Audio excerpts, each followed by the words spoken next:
our webinar. And now all Thank the you. audience is yours. Thank you, sir. Thank you. Thank you, Anajari. Uh, okay, today I'd like to speak in English and Hindi. जी मैं both language पे use करता हूँ क्योंकि बहुत सारा north east और India का अलग अलग सुन सकते हैं तो इसलिए ओके बहुत बहुत शुक्रिया आप लोग को और एनर्जी को बहुत थैंक्स क्योंकि एक नया इनोवेशन और इनोवेटिव आइडिया या जो स्पिरिट होता है एंटरप्रेन्योरशिप के लिए उन लोगों के लिए आप लोग जो प्रोसेस कर रहे हैं इसके लिए बहुत बहुत आप लोग को भी शुभकामनाएं तो एंटरप्रेन्योरशिप के ऊपर थोड़ा सा हम प्रेजेंटेशन एक मैं पेश करता हूँ वो प्रेजेंटेशन दिखाता हूँ आप लोग को प्लीज अगर आप गूगल पे हो या कई किताब में पढ़ते तो एंटरप्रेन्योरशिप के ऊपर बहुत सारा आपका टर्म्स लिखा गया है एक एक्चुअली मैं बोलता हूँ स्पेशली एक एंटरप्रेन्योर्स को जो मुझे एक्सपीरियंस हुआ है खुद को बहुत सारा होता है मगर फिर भी एक 3 वर्ड स्पेशली मैं बहुत मानता हूँ एक है पेशेंस करेज एंड इंटेलिजेंसी जो हम लोग समझ में ये भी बोलते हैं कि धैर्य साहस और बुद्धि पेशेंस एक एंटरप्रेन्योर मीन्स एक बिजनेसमैन या बिजनेस वुमेन या इंडस्ट्रियलिस्ट जो भी है जो खुद का बिजनेस करना है खुद का काम करेगा तो उनको क्या आना चाहिए एक तो है पेशेंस हमेशा रहना ही पड़ेगा एक पेशेंस बहुत जरूरी है क्योंकि वो बहुत सारा पेशेंस नहीं रहता है अल्टीमेटली इसका पेशेंट होना बहुत जरूरी है करेज साथ ही साथ आपका सिर्फ पेशेंस ही नहीं करेज भी जो साहस बोलते हैं साहस होना बहुत जरूरी है क्योंकि अगर साहस नहीं होता है वो कभी कभी कोई अगर उसका प्रेशर आता है या कोई अनफॉर्चुनेटली कुछ प्रॉब्लम आते हैं तो वो फेस नहीं कर पाएगा इसलिए बहुत सारे पे उनको साहस दिखा के आगे भी बढ़ना पड़ सकता है इसलिए उसका साहस क्योंकि कोई भी रिस्क लेना पड़ता है यहाँ पे तो रिस्क लेने के लिए साहस होना चाहिए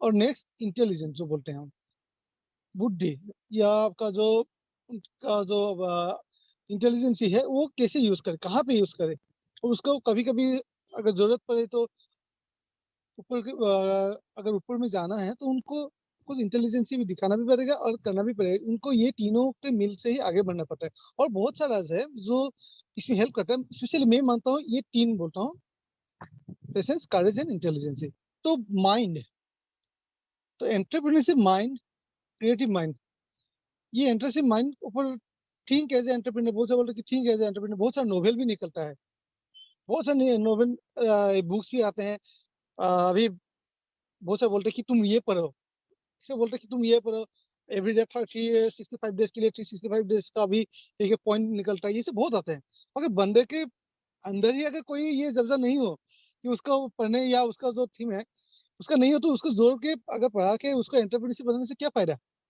ये अंदर से आते हैं जिनको करना है उनको अंदर से आते हैं कि what he want to do in future वो कुछ करना चाहते हैं तो क्या करे कैसे क्या करे उसका आइडिया लगाना है वो सब हेल्प करता है मोटिवेशन पे बट अगर उसको माइंड भी नहीं है कि मुझे ये नहीं है अगर अंदर ही अंदर उसको पूरा है कि मुझे करना है और मुझे आगे बढ़ना है तो वो डेफिनेटली करेगा ही तो इसलिए इम्प्लीमेंट करेगा तो ये माइंड जो होते हैं ना वो हम लोग रेडीमेड नहीं बना सकते तो ये हेल्प हो सकता है मगर कोई बोल सकता है मगर वो जैसे मैंने बोला कि क्लास 5 6 में ही अगर कोई हम लोग छोटा छोटा क्लास देते हैं या 8 में क्लास 8 7 8 पढ़ता है तो हम लोग जो स्कूल का टूर होता है तो ट्रिप लेते हैं कभी एक इंडस्ट्री विजिट करा दिया तो उनको क्या होता है जिनको जिनको कुछ ये होता है आगे बढ़ने का है तो वो सीख पाएगा क्योंकि वो कैसे सीखेगा तो वो सीखने के लिए उसका माइंड 100 में से 2 बंदा तो डेफिनेटली आएगा कि हाँ ये कैसे क्या होता है तो उनका भी शायद इन फ्यूचर कुछ करने का मन मिलेगा ये एंटरप्रेन्योरशिप ग्रोथ होगा तो अल्टीमेटली माइंड सबका अलग अलग अलग होता है किसी को रिस्क लेने में प्रॉब्लम होता है किसी को ये मैनेजमेंट में ठीक है वो मैं रिस्क नहीं लूंगा मगर मैं मैनेज कर लूंगा और यह कोई मैं सिर्फ काम करता हूँ आप लोग का जैसे करें मैं जस्ट आप लोग का काम है मैं हेल्प कर दूंगा तो ये सबका अलग अलग माइंडसेट होता है तो माइंडसेट के ऊपर ही वो एंटरप्रेन्योरशिप डेवलप होता है तो क्रिएटिव माइंड में क्या क्या चाहिए एक क्रिएटिव अगर एंटरप्रेन्योरशिप बने तो बहुत सारा उसका होता है एक तो है इनोवेटर्स जैसे स्टार्टअप में बोलते हैं कि असम स्टार्टअप या गवर्नमेंट का जो स्टार्टअप होता है तो ये हमेशा वहां पे क्यों सिलेक्ट नहीं होता है सब लोग सिलेक्ट तो नहीं होता है कोई कोई सिलेक्ट हो जाते हैं और बहुत अच्छा अच्छा प्रोजेक्ट भी कभी कभी सिलेक्ट नहीं होता है और कभी कभी देखा जाए तो सोता ही है मगर इतना इजी है मगर वो सिलेक्ट हो जाते हैं तो क्या है एक्चुअली तो ये देखते हैं स्पेशली उसमें क्रिएटिविटी क्या है और इनोवेशन जो है तो इनोवेशन इन फ्यूचर उसको क्या इम्पेक्ट है कस्टमर्स को या बाकी जो कस्टमर्स हो, बाकी मेंबर हो, पीपल्स को क्या फायदा मिलेगा इससे, तो स्पेशली वो दिखा जाता है। तो इसमें हम लोग को होता है कि उसमें इंस्पिरेशन होना चाहिए, कि इंस्पायर खुद से आता है, फीलिंग आता है कि मुझे कुछ करना है और मैं करूंगा। तो वो सब्जेक्ट जो होता है काम करने का, वो कोई भी हो सकता है। अभी कोई एग्री फील्ड का हो सकता है, कोई टेक्नोलॉजिकल फील्ड, जो इंजीनियरिंग बैकग्राउंड से है तो वो तो डेफिनेटली इंजीनियरिंग के हिसाब से ही सोचेगा, वो इंजीनियरिंग का सिस्टम निकालेगा। आईटी हो सकता है, कुछ मैकेनिकल हो सकता है। अभी मैं इंजीनियरिंग नहीं, मैं शायद मैं सोच सकता हूँ, मैं बना नहीं पाता हूँ, क्योंकि मैं बना नहीं पाऊंगा, क्योंकि मैं उस बैकग्राउंड से नहीं हूँ। मगर मेरा एक है कि मैं जो बनाता हूँ, मैं बिजनेस मॉडल बनाता हूँ। मैं कुछ देख क्या स्वतः ही हो सकता है, उसका क्रिएट लगे एकदम क्रिएटिविटी करके उसका पूरा बिजनेस मॉडल ही बना देता हूँ, और मुझे ज्यादा टाइम लगता नहीं है। तो ये स्पेशली मेरा गुण है। तो बहुत सारे का अलग अलग गुण हो सकता है। Okay, motivation. तो मोटिवेशन मोटिवेशन आपको कहीं से भी मिल सकता है। तो मोटिवेशन मैंने जैसे बोला, तो मोटिवेशन, एंटरप्रेन्योरशिप मोटिवेशन क्या है? Entrepreneurship motivation is the process that it's activate and motivate the entrepreneur to exert higher level of efforts for the achievement of his her entrepreneurial goal. तो जो गोल है, ये मोटिवेशन में हेल्प करता है। तो बहुत सारे से हेल्प हो सकता है, जैसे मैंने बोला किताब हो सकता है, या मूवी हो सकता है, कुछ भी हो जाए। तो अल्टीमेटली ये आगे बढ़ने में मोटिवेशन, उसका जो गोल है, यही गोल, एवरी गोल। कभी कभी जैसे कोई हस्बैंड, कोई सोच लीजिए कि हस्बैंड भी अगर आपको बोलते कि हाँ तुम ये करो, बहुत सारा कर सकते हो, ये बहुत अच्छा है, तुम कर सकते हो, तो उसको एक छोटा सा भी हो सर हेल्प मिल सकता है। जो बहुत सारा हेल्प, ये सपोर्ट भी नहीं देता है। मैं जानता हूँ कि बहुत सारे बोलते हैं कि जैसे ये मुझे इतना सपोर्ट नहीं है। तो अगर कोई अगर बोलता है कि हाँ मैं हूँ, तुम करो, शायद वो हेल्प नहीं कर पाता, मैं हाँ मगर मैं हूँ, तुम करो, तो ये क्या होता है, उसको आगे बढ़ने में एक हिम्मत मिल रही है, इंस्पिरेशन। और जो अभी अगर वाइफ बोलते हैं कि हाँ मैं हूँ, तो थोड़ा सा प्रॉब्लम हो रहा है, मनी प्रॉब्लम हो सकता है, या कुछ भी हो सकता है, आगे बढ़ने में वो हिम्मत करे कि मुझे अभी नौकरी छोड़ के, आजकल एक ये हो रहा है कि जैसे जल्दी थोड़ा सा एक्सपीरियंस हो गया, उसके बाद मैं कुछ करता हूँ बोल के छोड़ के चले आते हैं। तो ये अगर बाई चांस अगर करना भी आते हैं, तो ये देख के अगर करता है, थोड़ा सा हिम्मत देना चाहिए, तो उसको क्या होगा ना, वो हिम्मत से इंस्पिरेशन मिलता है, उसको मोटिवेट होने में चांस मिलता है। अच्छा, इसमें मैं एक बात बताऊँ, मेरा खुद का एक्सपीरियंस है। मेरा बहुत सारे फ्रेंड्स है, या बहुत सारा किसी ने पूछा था, अब तक बहुत सारे आते हैं, कभी पूछता है कि मैं छोड़ना चाहता हूँ, ये अभी मैं कुछ करना चाहता हूँ। मेरा एक एडवाइस है, क्योंकि मैं भी एलआईसी डेवलपमेंट ऑफिसर होके और बहुत सारा अलग अलग जॉब भी था मेरा। एक बोलता हूँ कि अगर कुछ आप करना चाहते हैं, तो पहले जो जॉब कर रहे हैं उसी में रह के ही वो जितना हो सके आप संभालिए, तुरंत छोड़ के मत आइए। ये इज वेरी डेंजरस है। अगर बाई चांस कुछ फेलर हो जाते हैं, तो आपको ये बहुत प्रॉब्लम क्रिएट कर सकता है। इसलिए पहले कभी ये चांस मत ले कि मैं अभी सर के डायरेक्टली वो करूँ, ऐसा बात नहीं है।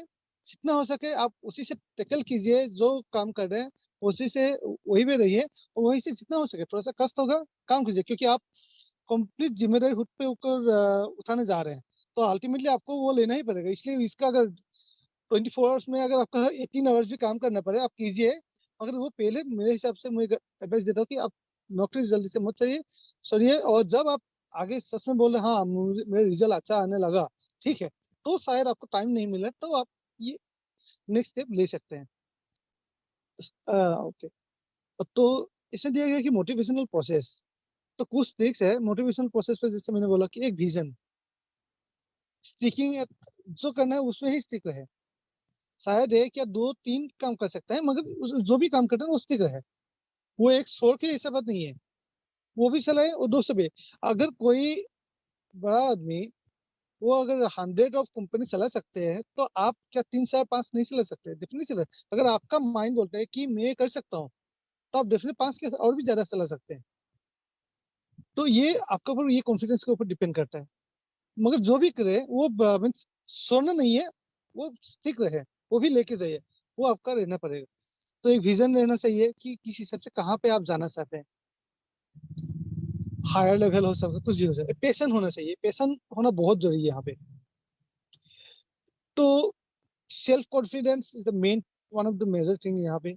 एडेप्टेबिलिटी, जो सिचुएशन आते हैं या कुछ भी आते हैं, ये एडेप्ट करना सीखे। प्रॉब्लम आते हैं, एडेप्ट करना है। हाँ इससे कुछ हो गया है और इसके वजह से हो रहा है, ऐसा बात नहीं है। अगर सही में उसकी वजह से हो रहा है तो अलग बात है, अगर उसकी वजह से हो रहा है, वो मानना सीखना चाहिए। और कुछ नया थिंग्स आते हैं तो उसको एडेप्ट भी करना चाहिए। उस नया टेक्नोलॉजी हो सकता है, ऐसा बात नहीं है कि मुझे पुराना वाला है, मुझे ऐसे ही है तो मैं यही काम करता रहूं। तो अगर नया टेक्नोलॉजी आ रहे हैं, कोई नया आ रहे हैं, सिस्टम आ रहे हैं, तो डेफिनेटली अडॉप्ट कीजिए, उससे आपको फायदा मिलेगा। रूल ब्रेकिंग, एक रूल ब्रेकिंग यहाँ पे क्यों दिया गया है कि रूल ब्रेक, ऐसा नहीं है कि आपको रूल ब्रेकिंग करना है, मगर कभी कभी रूल ब्रेकिंग करके भी आपको उसी पॉइंट पे जाना पड़ सकता है, क्योंकि आपका वो एक गोल है। आपका वो गोल अगर एंटरप्रेन्योर का गोल है तो उसके लिए कभी रूल, ऐसा नहीं कि बुरा काम करके, मगर रूल कभी कभी टेढ़ा मेढ़ा कर सकते हैं, तो उसको फिर से मगर उसी वो रूल संभालना पड़ेगा। आप कैसे संभाल रहे हैं वो आपके ऊपर डिपेंड करता है। एविल टू प्लान, अभी जो काम वो करना चाहते हैं उसको फर्स्ट प्लान उसको बनाना है, और वो उसको सीखना चाहिए कि वो मुझे काम करना है तो मैं कैसे करूँ। नया हो सकता है, बिजनेस कंसेप्ट नया हो सकता है, या आपका नया फील्ड का हो सकता है, मगर वो उसको कैसे करूँ, उसको प्लानिंग, उसको जानना, उसको नॉलेज होना बहुत। Top challenges face by the entrepreneur today, आजकल टॉप चैलेंजेस क्या है? जैसे मैंने बोला कि कैश फ्लो मैनेजमेंट। अभी रिसेंटली मैं आप शायद मैं आज ही डिक्लेयर किया कर देता हूँ।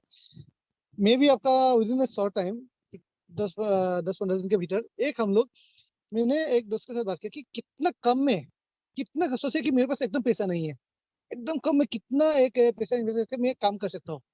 अभी एक ट्राई बेसिस है, अगर सब कुछ सक्सेस होता है तो ये मैं आपको वेरी सुन ये इसका मॉडल बहुत सारे सिखाऊंगा, हम लोग के साथ जुड़ सकते हैं। एक 100% नेचुरल हम लोग डिटर्जेंट, जो ये ना किचन का जो साफ सफाई के लिए होता है, बर्तन साफ का, एक हम लोग निकालने जा रहे हैं। 100% नेचुरल, जो किसी को हाथ में भी प्रॉब्लम नहीं है, और इतना बढ़िया से समके, ये एक हम लोग एक मीन्स सब निकालने जा रहे हैं। और वो कितना कम में लेके मीन्स कर रहे हैं, आप इन्वेस्टमेंट जानते हैं, ओनली 100 रुपीज ले रहे हैं, ओनली 100 रुपीज। तो कितना कम में हम लोग ले, एक चैलेंज ले रहे हैं, देखते हैं अभी। तो ये ऑलरेडी मैंने प्लानिंग बनाया है, सब कुछ किया हूँ।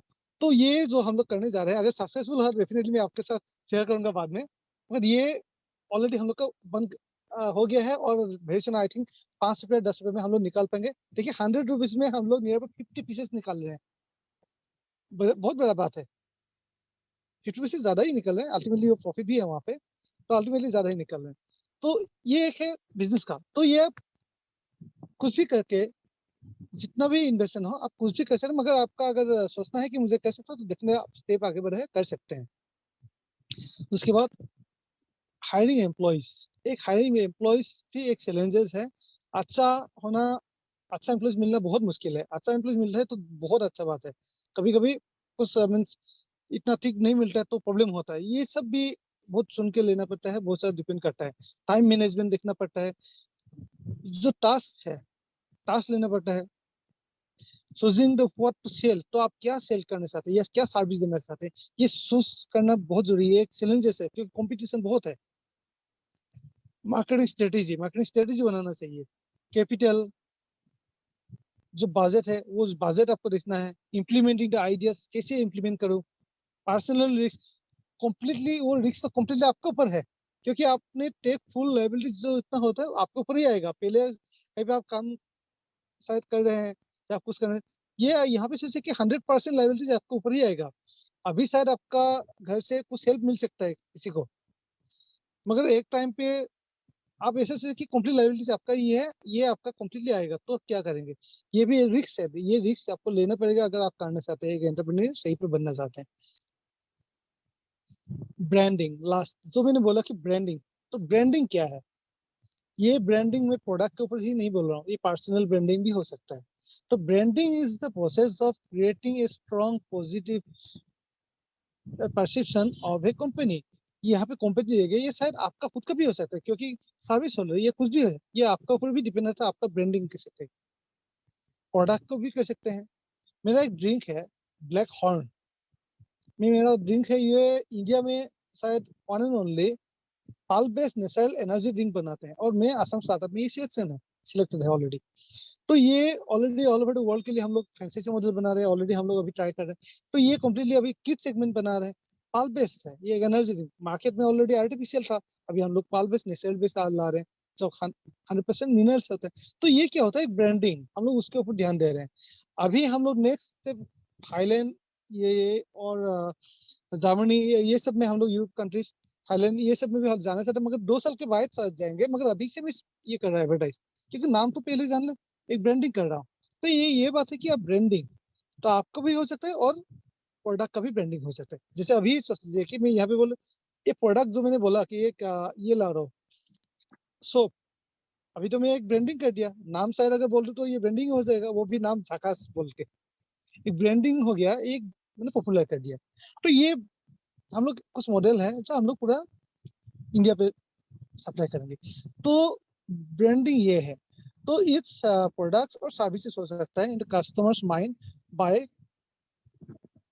कम्युनिटी सर्च एलिमेंट्स, ऐसे लोगो भी हो सकता है। लोगो एक ब्रांडिंग है, डिजाइन लोगो होता है, जो नाम होता है वो लोगो डिजाइन करके बना, डिजाइन मिशन जो स्टेटमेंट होता है, या कुछ भी हो जिसके ऊपर आपका वो आपका नाम भी हो सकता है। एक ब्रांड, सचिन तेंदुलकर, इससे ब्रांड नाम ही उसका काफी है। क्रिकेट तो उसका बाद है, उसका नाम ही काफी जैसा हो गया। तो अल्टीमेटली ये ब्रांड हो गया। तो ब्रांड आपका प्रोडक्ट का नाम हो सकता है। तो ये सब एक ब्रांड है। तो ब्रांडिंग आप कैसे सर, तो रिसर्च करना पड़ता है आपको, ब्रांडिंग करके मैनेजमेंट टारगेट लेना पड़ेगा, बिजनेस मीडिया लोगों स्ट्रेटेजी बनाना, ये बहुत है। अल्टीमेटली जो मैंने बोला मोटिवेशन से लेके अल्टीमेटली किसके ऊपर आप काम कर रहे हैं, अल्टीमेटली वो जो प्रोडक्ट या सर्विस देने जा रहे हैं। टूरिज्म हो सकते हैं, टूर्स हो सकते हैं, कोई अगर रेस्टोरेंट खोलना चाहते हैं, होटल पे है तो उसका हाँ उसका खाना इतना बढ़िया है कि अ, ये थोड़ा सा उनका यूनिक है, जो हम लोग बोलते हैं कि हाँ यहाँ पे खाना बहुत अच्छा मिलेगा, क्योंकि वो ब्रांड हम लोग को मालूम हो जाते हैं। उसका जो नाम है अल्टीमेटली वो ब्रांड पे ही हम लोग सब जा रहे हैं। जो आप करने जा रहे हैं अल्टीमेटली वो ब्रांड बना रहे हैं, तो खुद को भी बना रहा है और अल्टीमेटली आपका प्रोडक्ट सर्विस। तो ये लिंक होता है अल्टीमेटली ब्रांडिंग के ऊपर। आप जितना मोटिवेशन हो चैलेंजेस जो भी है अल्टीमेटली वो ब्रांड के, टाटा भी ब्रांड है, रिलायंस ब्रांड है। तो वो अल्टीमेटली उसी को कायम रखना। टाटा ने अभी जैसे आपका उसका जो एयरलाइंस का था, तो अल्टीमेटली उसका ही था। और वो क्या है, टाटा ब्रांड के सोचते हैं हम लोग, टाटा। तो ये ब्रांड है ना, तो अल्टीमेटली क्या है, ब्रांडिंग करना बहुत जरूरी है। तो